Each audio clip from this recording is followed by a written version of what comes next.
Gusto ko magbago, parang bagong buhay. Takot ako sa mga kwento, Mantikan mo, natulog ako sa daan. Marami nagbago sa akin. Bago siya nawala, hindi pa kami okay talaga. As in, hindi okay. Choose people na makakatulong sa iyo. Hindi pare-parehas ang tao. What's up, Sessionistas? Welcome sa isa na namang session and we're here with our guest, Mr. Gary Adesna. And also known as Kabeshi, di ba? Yes, welcome to myself. Natuloy din yung collab natin, di ba? Yes, Last year welcome. actually, plinano natin to, di ba? Oo. Thank you, Gary, ha? Kasi Yes. alam ko na napaka-busy mo na tao. At thank you sa time mo kasi pinagbigyan mo kami. Nahiya naman ako sa busy tao. Pero medyo. Di ba?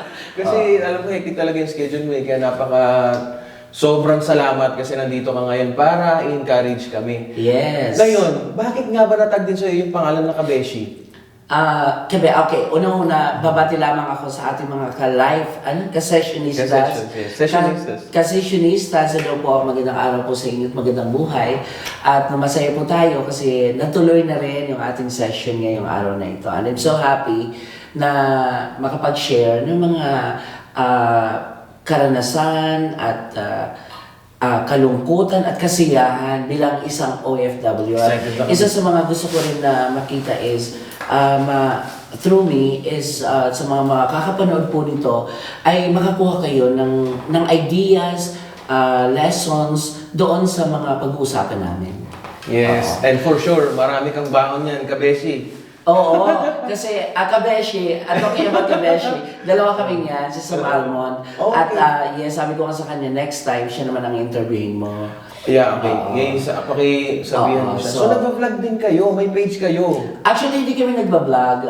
We are entertainers. Si Sam Almond talaga ang nagbablog. Okay. So, we entertain, I'm an OMC comedian.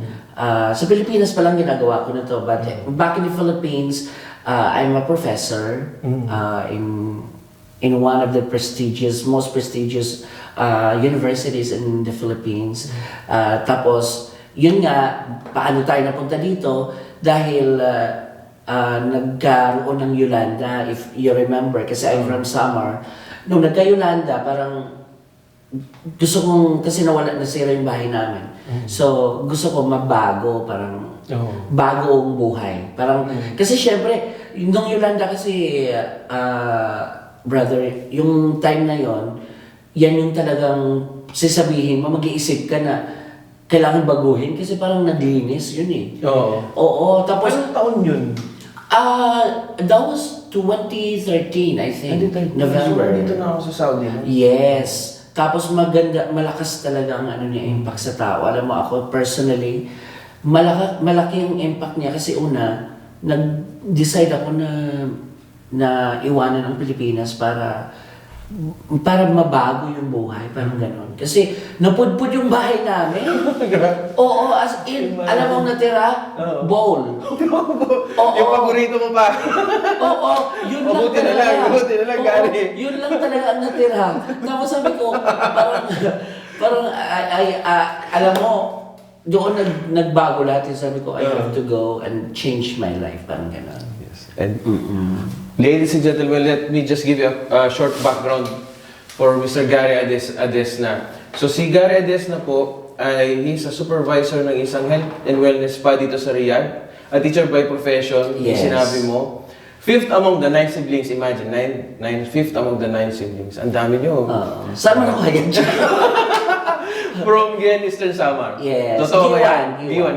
Giwan. Actually, na-assign ako doon dati kasi nagtrabaho ako sa pharmaceutical noon. So, na-assign ako ng Leyte sa Ormoc. Talaga. So, mahal ko din yung lugar na yan. An MC and a comedian, kitang-kita nyo naman mga ka-session, di ba? A total performer. Kasi he's also, meron ka mga gigs, right? Pag-uusapan natin yan mamaya. Yes, meron. An event director and show producer, an OFW advocate, president of RMU Cares. Yes. A non-profit organization in Saudi Arabia. Yes. So, ikikwento mo din sa amin. Oo. And pageant creator of Mr. RMU Arabia International and Miss RMU Charity International. Oh my God. Wow, grabe. Ang haba. Ang haba ng title. Sana ang aking mga winners ma-interview natin para makita mo rin next time kung paano rin sila nag-grow sa pageantry. Sige. Schedule natin Yeah. yung aking grand winner. Ikaw ang kukontakin ko dyan. Oo. Thank you talaga sa support. Yes. Kaya, ayun na nanawagan tayo dyan. Oo. Actually, a little thing about, sabi mo nga kanina, I'm a teacher by profession. Oo. I'm an English teacher, actually, by profession. Kaya pala magaling ka mag-English, Gary. Oo, kaso chinichismis nga ako sa social media. Hindi daw ako marunong mag-English. Pero ang sagot ko sa kanila, Ayan na sabi nila, hindi daw ako magaling mag-English, sabi ng mga basher. Pero ang sagot ko, I am not care. Joke lang. Galing, I'm not care. Joke lang yun. Para maging okay yung usapan natin. Alright. Galing, parang... Ano? Ano? Ano yung mga challenges na kinaharap mo bago ka nag-apply dito sa Saudi Arabia? Nako, di ba sabi ko nga sa iyo, nagkaroon ng Yolanda. Oo. So, wala talagang fund. Oo, pero shoutout sa aking ate na teacher. Siya ang tumulong sa akin para kasi nagpunta na ako ng Maynila. Tapos sabi ko sa kanya, tulungan mo ako, I want to go to Saudi. Ayun, ang aking ate na teacher, si Ate Lorena Ades na doon sa... Shoutout sa kanya. Shoutout. Kasi siya Shoutout, ate. Oo, ate. Siya talaga ang aking alam mo yung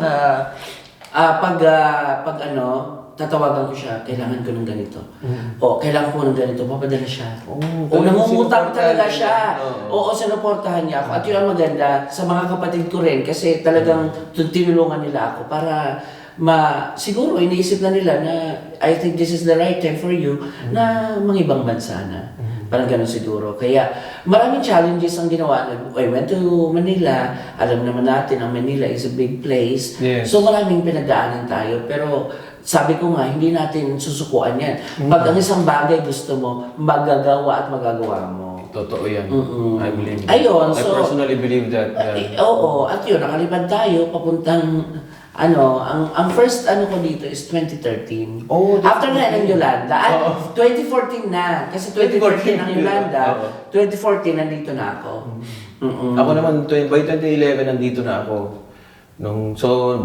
Nung nag-Yolanda, wala na ako sa Pinas. Oo. 2013. Kaya hindi na tayo nakita nung lumulutang mga... Oo, wala. Sayang. Tapos, unang assignment ko was in Cobar. Cobar. I was an admin staff sa isang private company. Tapos, hindi rin naging maganda yung aking stay doon. Hindi alam ng family ko. Nakakatawa nga kasi nung time na hindi ako okay doon.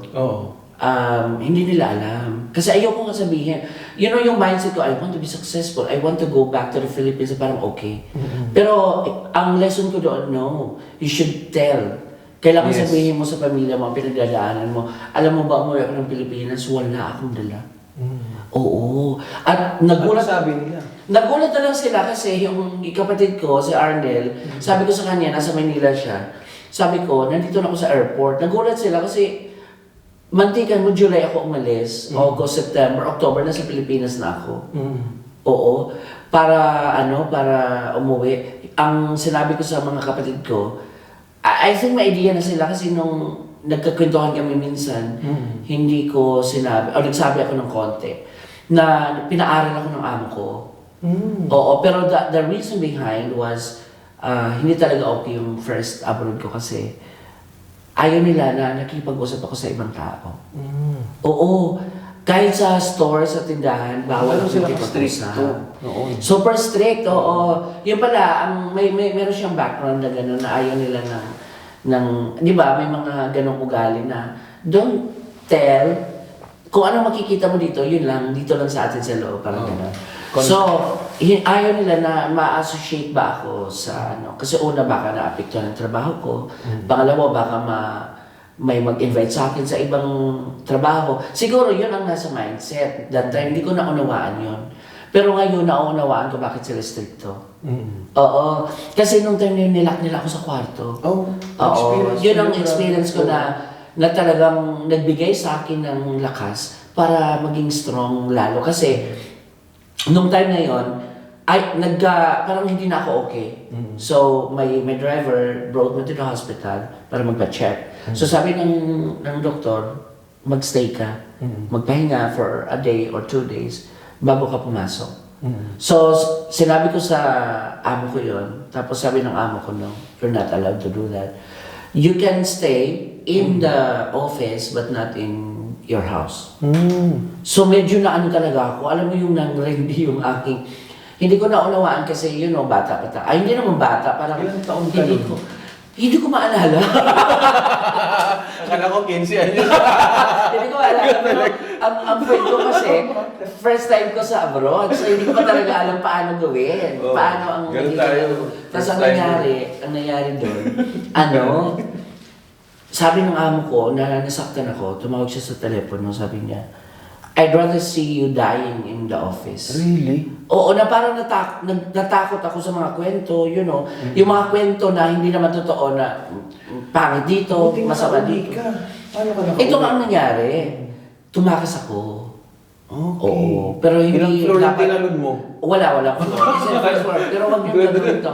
Ang point ko doon is, umalis ako. Kinausap ko yung driver kasi ito pa ha, hindi ba yung door sa labas? Nilock nila. Nilagay ng lock. Hindi talaga ako totally nakakalabas. Oo. Tapos kinuha nila yung passport ko, yung phone ko. Hindi nila alam, meron akong phone na maliit. Yun ang kinontak ko sa friend ko. Si Sir Lino. Sir Lino, taga Cobar na sa Pilipinas na siya ngayon. Siya yung tumulong sa akin. Yung group ni Sir Lino, Lenspec, ngayon tumawag sila sa embassy, sa Polo. Tapos yung embassy, hinanap ako nasaan ako. Oo. Actually, marami akong gustong pasalamatan. I think, hindi ko alam kung sasabihin ko, but si Jason, Jason is one of my friends na taga sa amin. Tinulungan niya ako magstay sa kanila. During that time na wala talaga akong malapitan. Tapos, hindi na sila nagkagulo ata sila doon about sa stay ko. So, umalis ako. I left, pumunta ng Damam. Tapos, doon ako nagstay sa friend ko kila James. Ayan, makikita nila ito. Nagpapasalamat ako sa kanila kasi sila yung mga taong tumulong sa akin during that time. Tapos si ate, kalimutan ko ito yung pangalan niya. Oo, tinulungan talaga nila ako as in. Tapos, yun na yung time na tumawag yung Polo, pinauwi na ako kasi nagbigay na daw ng ticket yung aking amo. Grabe. Ang naging decision ko is to go back to the Philippines. Oo. To be normal. Oo. Para mawala yung trauma. Oo. So, umuwi ako ng Pilipinas, tapos nagturo ulit ako doon. So, nagstay ako sa bahay ata mga weeks lang kasi I don't want na ma-share ko ba. Baka madulas ako, ma-share, maiyak ako doon, parang ganun. So, pinagdaanan ko. So, I left, I went to Bulacan, I stayed with my friend's house. Silang tumulong sa akin. Tapos nagturo ako sa school na malapit doon. So yun yung naging way ko. Tapos after that, since sabi ko nga sa family ko, nag-aaral lang ako. Pinaaral lang ako ng amo ko. So kailangan panindigan ko kumbaga sa isip ko. So I went back to my agency. Nag-apply ulit ako. Kaya napunta ako ng Riyadh. Yun. Hanggang na napunta na ako dito. Pero yung lakas ng loob mo, doon sa pinagdaanan mo na challenges, grabe, no? Oo. Kaya mapapansin mo na yung aking charity, it's a 7-year-old charity. Yung RMU Cares, a non-profit organization na ginawa ko. Kasi binasi ko doon sa pinagdaanan ko na I don't want na makakita ng ganitong mga bagay, mga klase. Kaya I visited Bahay Kalinga most of the time or often. Kasi yung mga naranasan nila, naranasan ko. Ako yung nandun sa mga situations. Mantikan mo, natulog ako sa daan. Isang gabi. Sa Cobar. Kasi wala akong kakilala pa that time. Diba? So, imbes na sabi ko, hindi na ako babalik ng Saudi kasi nakakatakot. Kung kumbaga alam mo yung kwento nila, gusto ko na lang yung kwento na pangit dito, yung Saudi Arabia, nakakatakot yung lugar. Gusto ko na lang i-keep na, totoo nga. Pero I proved it pagbalik ko na hindi naman ganito ang Saudi. Saudi is a very good place. Yes. It's a nice place talaga. So ako, this is my second home. 10 years na ako dito. And it's my second home. I love Saudi Arabia. Talagang totoong I love Saudi Arabia. Kumbaga, I embraced lahat ng bago sa akin. Maraming nagbago sa akin. Maraming yung pamilya ko, yung sarili ko. Marami akong nabago at na-discover ko dito na hindi lang naman pala pwedeng isang bagay lang ang pwede kong gawin.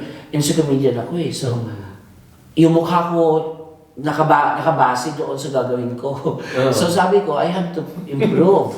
I have to improve. Kaya nabuo yung mga pageantry ko, yung pageant, may 5-year pageant na, yung Mr. RMU Arabia. I was started 2018, but RMU was created 2016.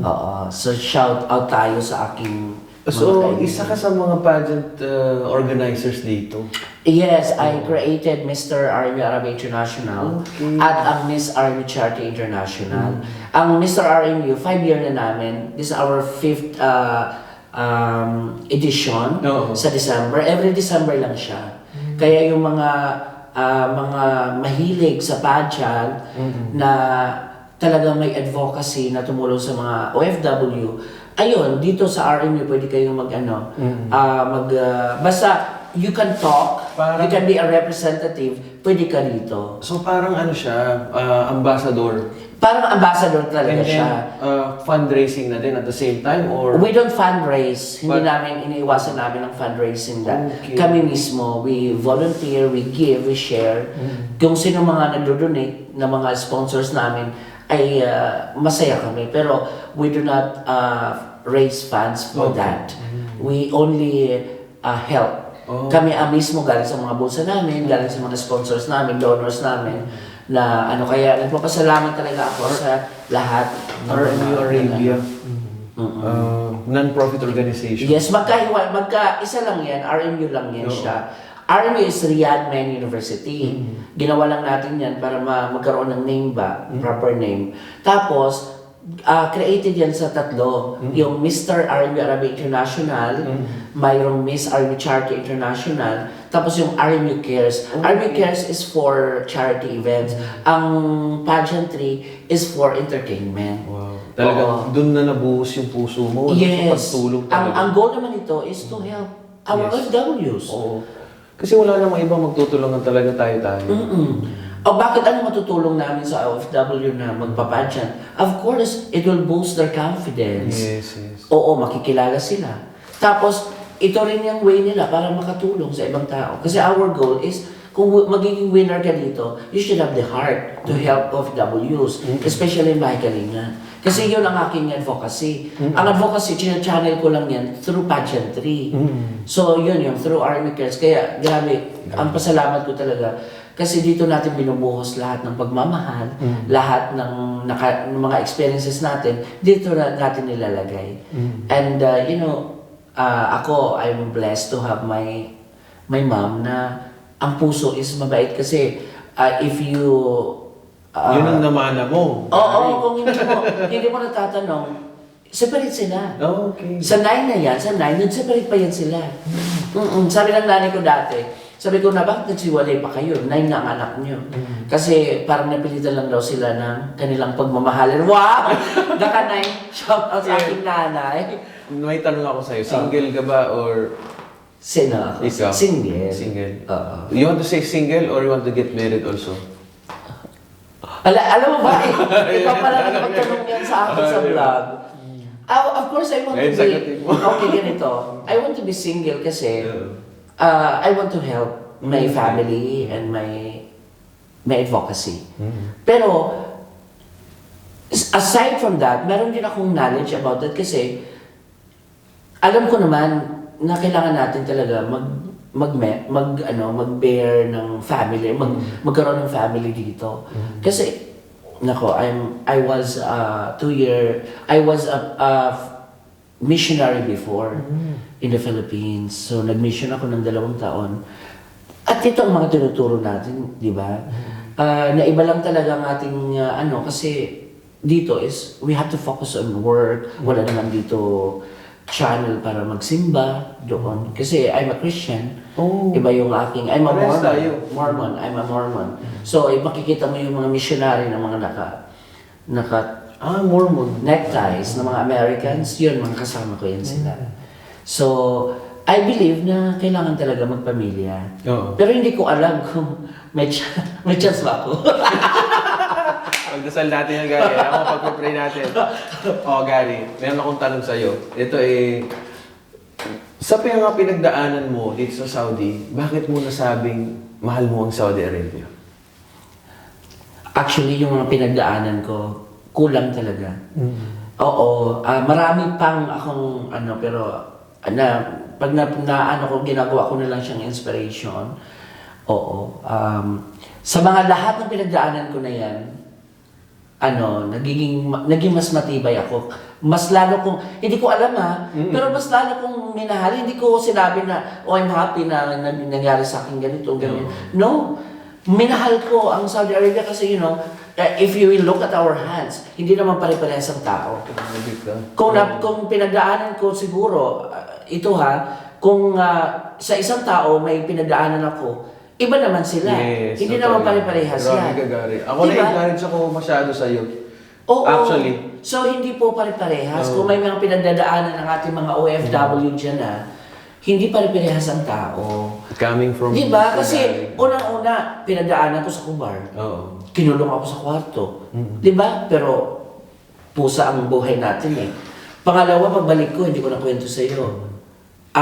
Alam mo yung folding chair mo na yan? Oo, yan. Inano niya ako ng parang pangit sabihin ko na inaano ko sila, backfighting sa kanila. No, I'm not backfighting. No, sinasabi ko lang yung totoo.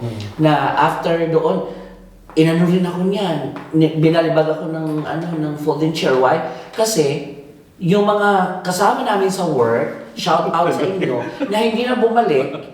Kasi ako ang supervisor eh. Yung mga kasama ko sa work, pero pinatawad ko na yan sila. Kasi umalis sila sa Pilipinas. Umuwi. Tapos hindi na bumalik. Ako ang sinisi ng amo ko. Kasi kinuha nila yung sa akin, pinadala ko pa habang nandun sila. Pinadala ko pa. Ngayon, pag nagalit yung amo ko, siguro sa galit niya, nabalibagan niya ako ng something na nakita niya. Na nagkaroon din ako ng takot, pero eventually naging okay naman kami after nung nangyari yun. Oo. Tapos, actually marami talaga mga pangyayari na marami akong marks alam mo may mga marks ako dito na inaalala ko, pero this is not sabi ko sa isip ko, hindi ito ang pinakamabigat na pangyayari. Ang pinakamabigat na nangyari sa akin, yung nawala yung pinakamamahal kong sister last year na hindi ako nakauwi. Oo. Yun So, talaga, isa sa mga struggle ng OFW. Sobrang sakit kasi sa 10 years ko, may nangyaring gano'n. At 10 years na ako dito eh. So, nasaktan talaga ako kasi unang-una, parang hindi pa kami nag-uusap. Oo, yung ate ko na yun, yung panganay namin na ate. Oo, at saka siya laging kinikwentuhan ko, ganito, ganyan. Lagi kami magkaaway. Close kayo. Super close kami. Actually, pag may problema siya, alam mo, may problema siya sa asawa niya, galit siya sa akin. Pag may ganito siya, may gusto siya kwento sa akin, siya Parang nagkaroon nag-super close na parang ako lagi ang nakikita niya. Alam mo, siya din tumulong naman sa akin sa Manila, kaya napunta ako doon. So, ayun, pray ko talaga na maging, I know that she's happy right now kung nasaan man siya, pero grabe naalala ko talaga siya. Kasi bago kami maging okay, bago siya nawala, hindi pa kami okay talaga. As in, hindi okay. Oo, alam mo yung nagkaaway kami na may mga words kami na hindi dapat sabihin sa isang pamilya. Tapos, nasabi namin sa bawat isa sa amin. Tapos, eventually, nag-sorry kami bago siya mawala, naging okay kami konti. Naging okay kami, sorry na, uwi ka na lang, parang gano'n, stay here and be with us, parang gano'n. At na-miss ka na namin, ganyan. Oo, masakit talaga, as in sobrang sakit na Ano yung natutunan mo dun sa experience mo na yun, with your dun sa pagkawala ng ate mo? Ano yung natutunan mo dun? Isa sa mga natutunan ko is treasure your family. Kasi sila talaga ang makakasama mo sa hirap ang ginawa. Gary, would you rather be in Saudi Arabia or in the Philippines? Ano yung choice mo sa dalawa? I'll stay here. Why? Dito ako. If about family naman, I'll stay in the Philippines. But as for me, kung if I will, pasensya na sa mga nationalist dyan, di ba? Hindi naman tayo, we should be I'm very grateful, you know. Very obvious. I'm staying for 10 years. Yes. No? Because I 10 love, years, hindi biro. I love Saudi Arabia talaga. Alam ko naman, mas may marami pang mas matagal na dito, 2015. Pero for me, sa akin na, I have my choices. Yes. You know, I'm single. I can stay in a place na komportable ako, parang ganun. Pero, I choose to stay. Kasi nga, I love Saudi Arabia talaga, totoo. Una, hindi ako nagugutom. Di ba? Oo. Pangalawa, nabibili ko lahat ng gusto ko. Natutulungan ko pamilya ko, nabibigay ko sa kanila yung mga bagay na kailangan nila, di ba? Oo. At saka, maraming chances talaga. Blessed talaga siya, parang gano'n. Parang, kumbaga, may lungkot ang buhay ng isang OFW, pero ang comfort natin is yung naipoprovide natin para sa pamilya natin. naku, iyak lang yan. Totoo. Yung lungkot na yan, iiyak lang yan. Tapos wala na yan kinabukasan. Totoo. Meron na tayong social media ngayon na we can call them anytime. So, walang problema. So, ano talaga, at saka, isa sa mga ko nakikita ko, when you're here, you create a family. Yes. Don't be alone. Kasi magkakaroon ka talaga ng anxiety, magkakaroon ka ng, you have to mingle. Yes. Oo, but be careful kasi With the syempre, right company. with the right people. With the diba? right people. So, kaya nga, di ba, you choose people na makakatulong sa iyo. Oo. Grow. Hindi pwedeng, ako I don't drink, ha? Hindi ako umiinom, hindi ako naninigarilyo. Wala akong bisyo. Bisyo ko is kumain. Same tayo. Same. Bisyo ko is kumain sa Lapas Batchoy, sa Black Pinoy. Speaking of Lapas Batchoy, di ba may event kayo ngayong weekend? Ngayong dadating na weekend. Actually, may gig ako every Thursday and Friday sa Lapas Batchoy. Every Kabeshi, kasama ko si Sam Almond. Yun nga, yung Kabeshi Tandem. Live every Thursday, 8 p.m. hanggang 10. Tapos, Friday, 8 to 10 p.m. Tapos, ginawa namin ngayon, nagkaroon kami ng tinatawag na Battle of the Voice. Battle of the Voice. Singing Abangan natin yan, mga contest. ka-sessions. Oo, Battle of the Voice. Battle of the Audition yan every Thursday and Friday, buong February. At ang mananalo nito ay mag-uwi ng 100,000 pesos. Wow. Oo. Grabe, ang laki nun na 100,000 pesos. Laking tulong nun. Yes, this is the partnership of RMU Cares. Entertainment Okay. and RMU Entertainment and Lapas Batchoy.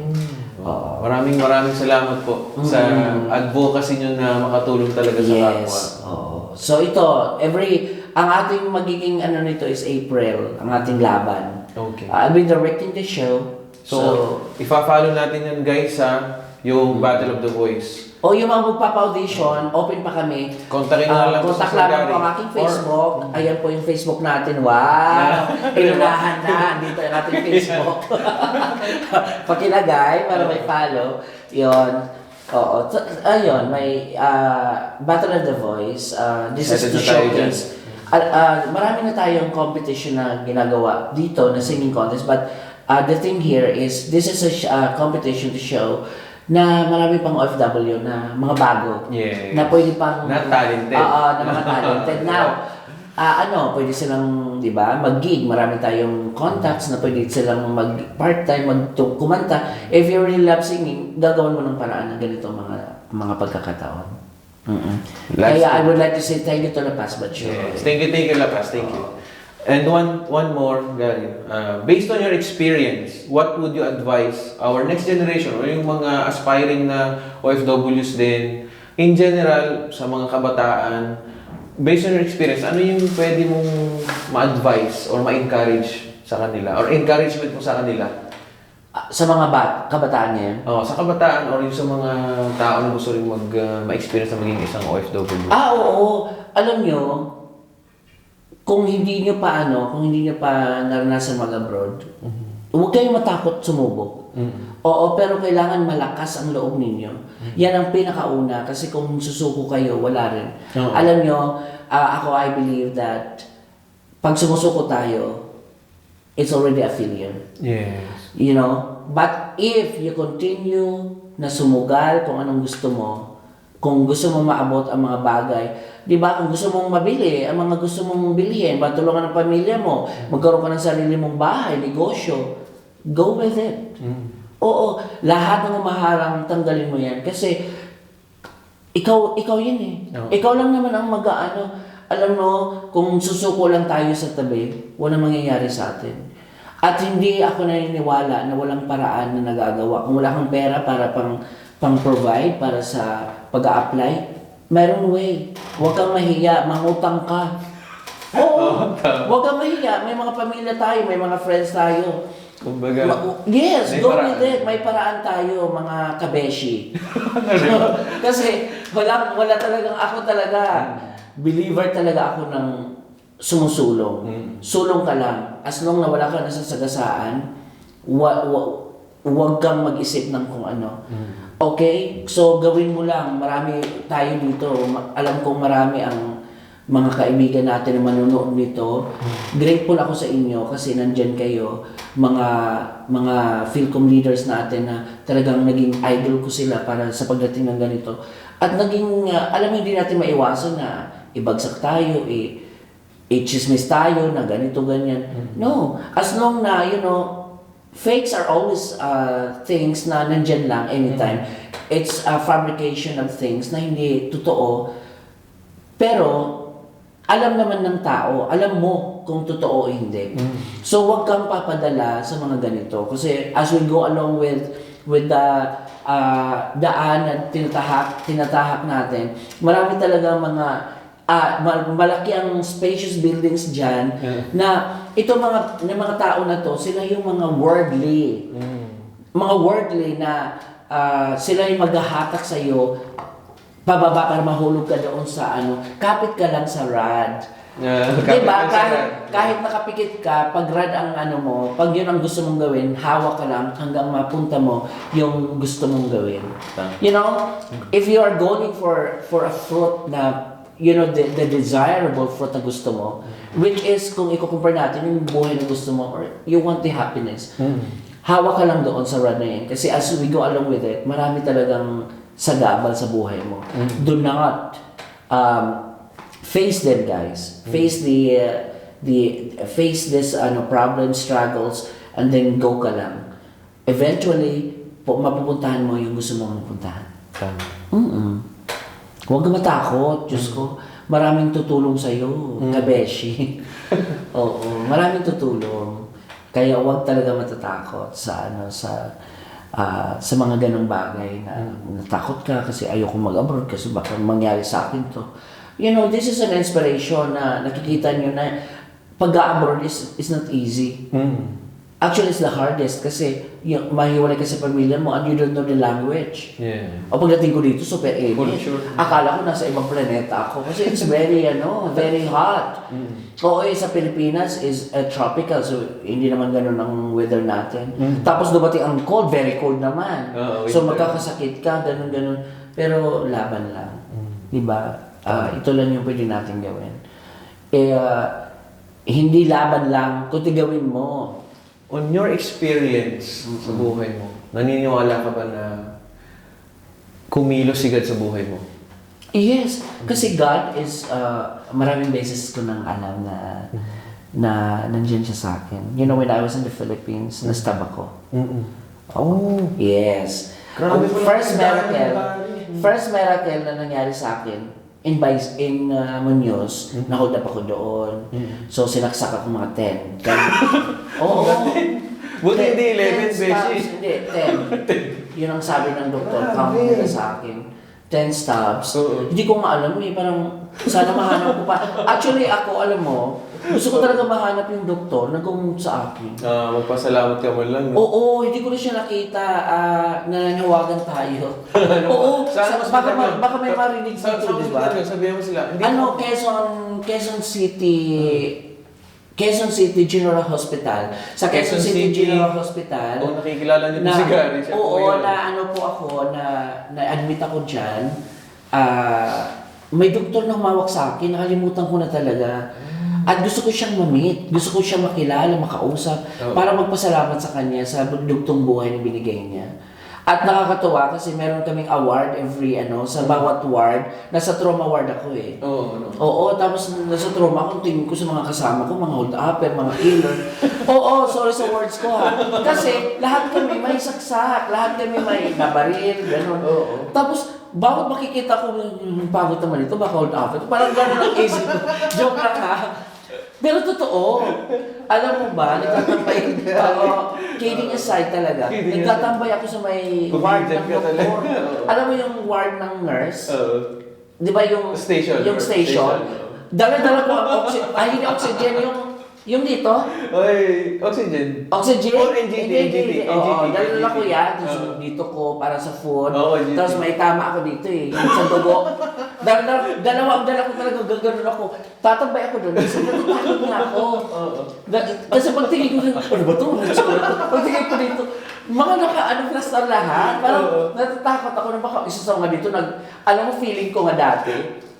Trauma to ha. Pinagkikwento yung trauma ko na parang, pag may nakikita akong nung katabi ko dati, tutulog ako ganyan. Tapos magigising ako. Tapos naka-oxygen siya o naka-plaster. Sabi ko, ito ata yung umano sa akin, sumaksak ng moda. Parang baka mag-anak to, tatayo ako. Sasabihin ko sa nanay ko, Nay, hold-upper yan. Sabi ko, bakit mo nasabi? Kasi pangit. Pag pogi, hindi. Grabe talaga. Sabi ko, ikutan ko marinig sabi ng nanay ko. Kaya sorry talaga sa mga yung trauma na pinagdaanan ko. Ang gagawin ko, pupunta ko sa sa station ng nurse, magtambay ako doon, hindi ako tutulog. Kasi iniisip ko, anytime, pwede akong pwede akong ituluyan, parang gano'n. Oo. Sabi ng nanay ko, bakit mo iniisip? Sabi ko, basta ayaw ko, tatambay, gagalit na yung ko. Dala ko yung mga oxygen ko, yun? Dala ko lahat, pati dugo ko, dala ko. Oo, natatawa nga ako sa sarili mo, naalala ko. Tapos, one time, nanay ko umalis ng may binili. Alam mo, nagbabad ako sa CR. Dinala ko rin ang mga ko. Nagligo ako doon. Alam mo ba, yung ko, sabi ng doktor ko, galit siya sa akin. Basta babae siya ng doktor. Sabi niya, pag inulit mo pa yan, operahan kita ulit. Oo, tinakot lang ata ako niya. Kasi bumuka. Yung tahi ko dito, bumuka siya. Kasi ito tahi ito dito. Chinek kasi yung loob kung may suot. Tapos natakot ako nun. Tapos sabi ng doktor, may award lagi everyday. Ito yung sabi ko kanina na nakatulong sa akin. Pag nag-stay kayo, tapos malinis kayo, kung malinis ba, yung malinis yung quarter, malinis yung hitsura, may mapalakpakan ganyan. Kung may tinatawag na patient of the day. Ako lagi ang patient of the day. Kasi sabi ko talaga, kahit saan talaga ako mapunta, talagang fighter talaga ako. Alam mo, gusto ko lagi akong, parang may bagay sa akin, may something sa akin na parang gusto ko. May lion. Oo, na parang I always wanted na lahat ng ginagawa ko, I do the best. Not to compete, but yun ang drive ko eh. Na parang gusto kong ginagawa. Kaya nakalabas agad ako sa ospital. Kasi kahit masuka-suka ako, kunwari okay ako kasi mag-visit na yung doktor. Pulbuhan mo na ako. Ayusin mo. Oo, alam mo may doon, nagpa-practice na mag-ina ng everyday talaga ako nagpapachase ng ng higaan ko. Sabi ng, kuya, bawal ito. Sabi niya, please, pag hindi mo ako pinalitan, hindi ako matutulog. Tapos yun, nakatulong sa akin yun as in, nag-motivate sa akin yun maging okay ako ulit. Pero after that kasi, nung nakalabas ako, lagi ako pinapalakpakan. Gary, patient Gary will go home now.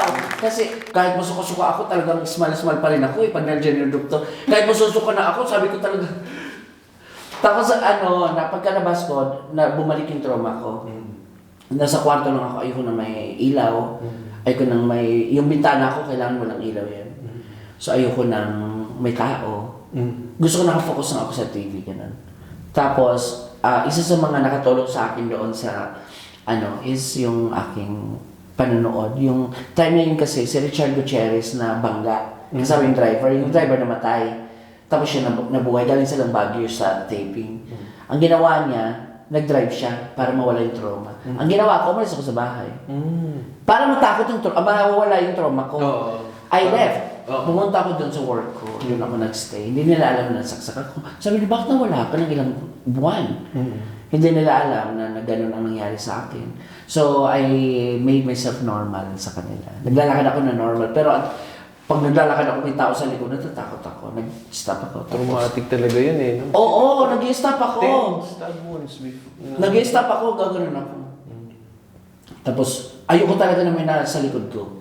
So, nawala yun. Kaya I'm grateful. Sabi mo nga sa akin kanina, paano nag-workout si God sa aking buhay, sa mga nangyayari sa akin.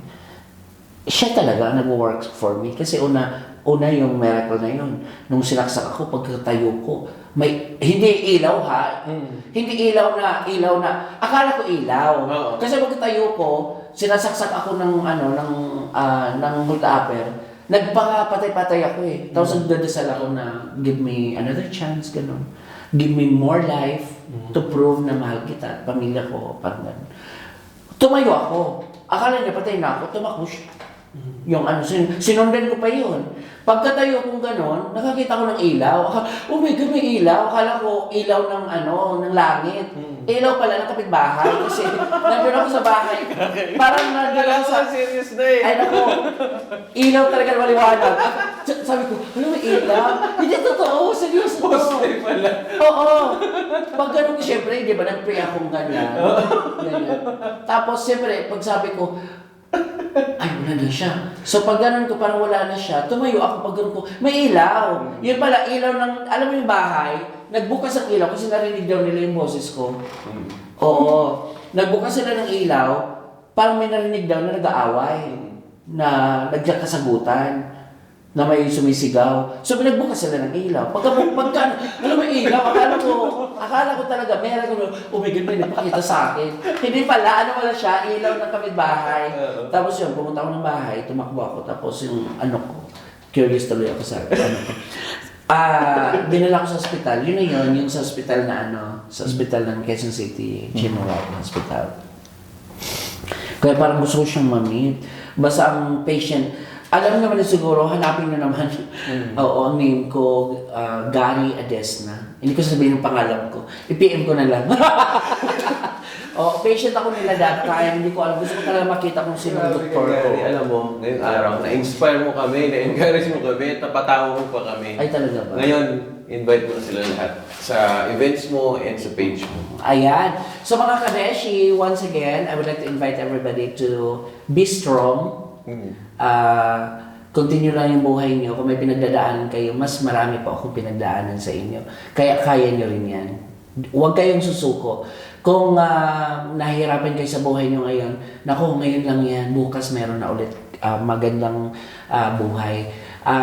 Kaya continue lamang po. Kung gusto niyo tumawa, every Thursday and Friday, nasa Lapas Batchoy tayo para magpatawa at magpasaya sa inyo. Kakantahan namin kayo ng mga favorite songs ninyo. At if you want to invite us, mag-host, mag-perform sa inyong mga events, mura lamang po tayo. Kaya contact nyo lamang po ang aking Facebook. Ayan, ito. Aking Facebook, Gary Adesna. Ayan, yan ang aking Facebook account. At i-follow nyo na po para makita nyo ang mga ginagawa namin. Plus, mayroon po tayong upcoming event on